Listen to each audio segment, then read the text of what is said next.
Hey everyone, excited to be back for this week's edition of Frequently Asked Questions for Commercial Real Estate. In today's video, what I wanted to do was talk about a topic that recently came up during a conversation I was having with a younger agent, and that is how exactly are you able to generate different lead opportunities? And during this conversation, we touched on a variety of different topics, including direct outreach to owners, canvassing, and a variety of different business development methods. But then I shared a topic that kind of took, or a strategy that kind of took this particular individual by surprise when I shared it, and that was reading newspapers, but not just any newspapers, reading publications that focus on business and commercial real estate. So in today's video, we're going to share information as to how these types of periodicals can potentially help you in your business to try to identify opportunities and how I've been able to do it in a variety of different capacities to help in my business as well. So before we dive into this video, I'd greatly appreciate if you can like and subscribe to this channel. It really does help with the YouTube algorithm and ensures more and more people can hear this message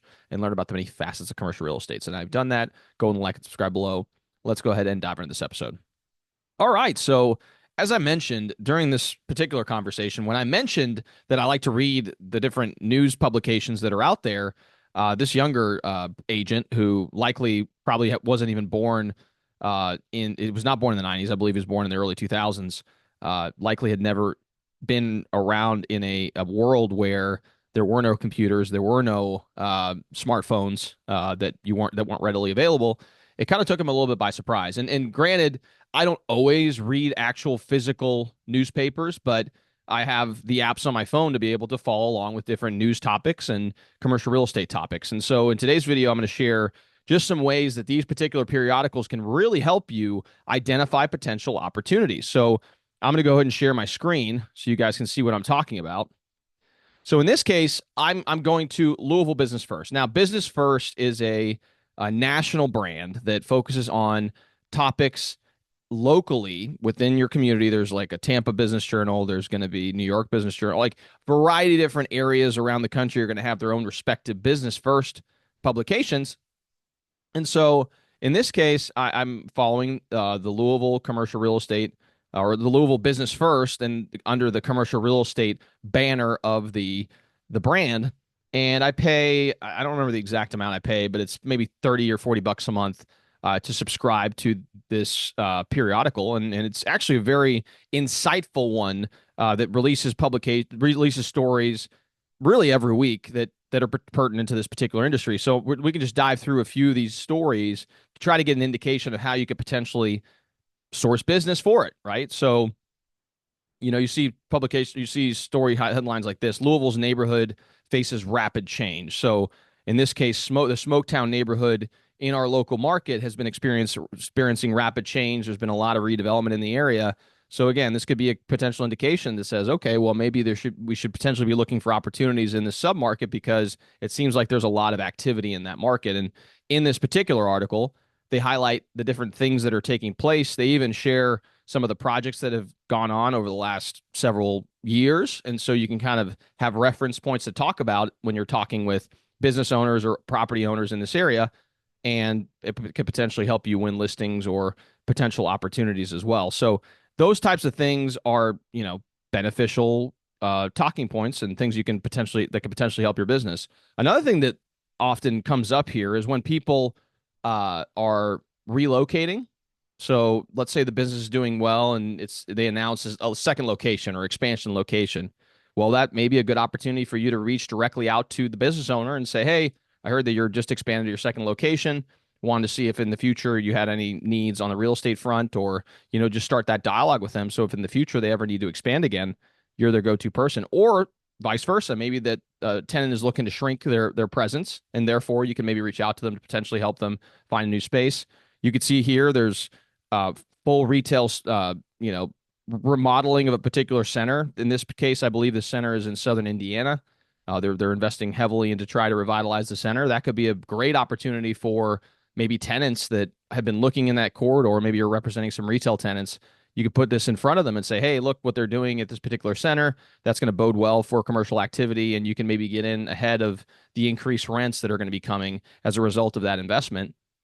It could be a benefit to you and your clients. So this type of information is very helpful when it comes to being in the know, so you could better represent the tenants or the operators that you are working with. And so that's why the Louisville Business First is a publication that I subscribe to, and I would recommend you look at one of your own local publications as well that can help you get a better understanding of what's going on in your local market. So that's number one. Number two is another publication that not necessarily a publication, but oftentimes it's somewhat of a morbid, not necessarily morbid, but a topic that isn't always the most rosy. But in a lot of cases, in particular in the retail space, bankruptcy news can be something you want to kind of follow along with, because a lot of national retailers are reorganizing, or they're deciding to close certain stores or open new stores. And so following along with retail, publications in particular when it comes to bankruptcies could be very helpful. So in this case, let's dive into this particular article that talks about 3 iconic brands shutter 124 stores. So let's look at what type of brands they're talking about. In this case, it looks like it's going to be, it looks like Spider, RVCA, Roxy, Honolulu brands are the brands that they're talking about. So what this tells me, if I'm looking at this particular article, is that if there's any of those stores in my local market, now I know that those spaces may potentially be coming available. And I actually did this recently with a Party City location. So Party City filed for bankruptcy relatively recently, and they typically have a footprint of anywhere between 10 and 20,000 square feet.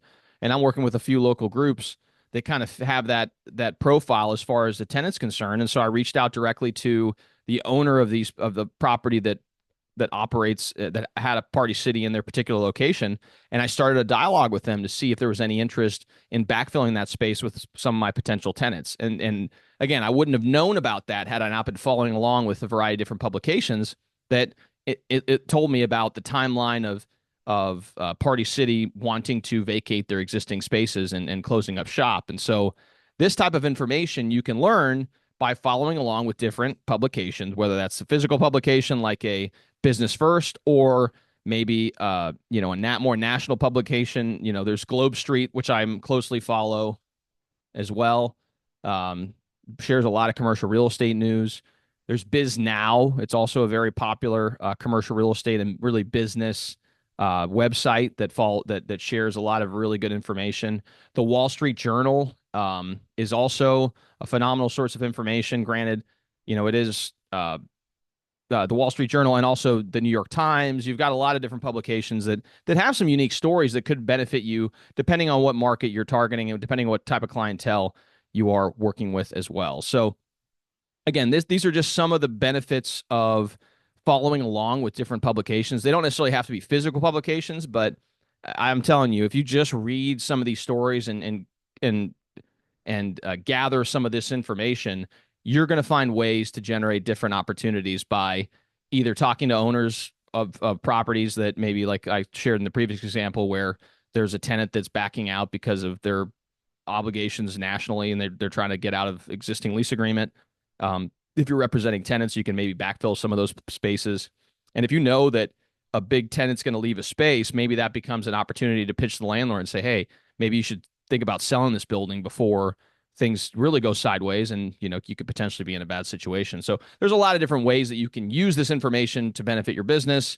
Hopeful this was helpful for you. I'm always trying to find ways to be able to share as much value as I can on this channel. So obviously I really appreciate the support. Please like and subscribe. It does make a big impact on our ability to reach a broad audience, and we greatly appreciate the support.